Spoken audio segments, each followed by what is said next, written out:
one of the things running through the book is this sense of, very quickly, a world that had been very rich for me with meaning in my early childhood, with lots of connections to a foreign country, to a large extended family, a kind of larger diaspora community. Very quickly, in the space of 2.5 decades, petered out to effectively nothing. It was my mother and me, and then my mother dies. I was not raised with siblings. My half siblings were 3,000 miles away, and I barely knew them.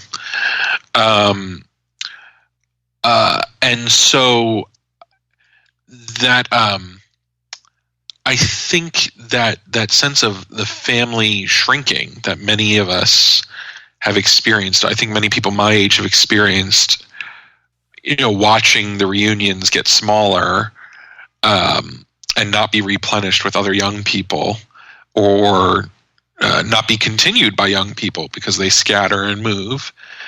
I think there's something to that is in some ways feeding the resurgent. I haven't done the studies on this, of course, but my intuition that informed this book was that this shrinkage of our social life and those connections is informing this nationalist reaction across the world.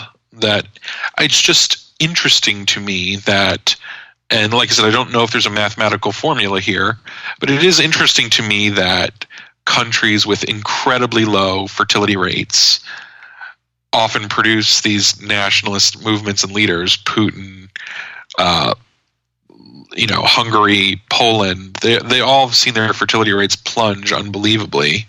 Now, it hasn't happened everywhere. Spain hasn't gone that way, even though the numbers would suggest it. But I do wonder if there's something to it.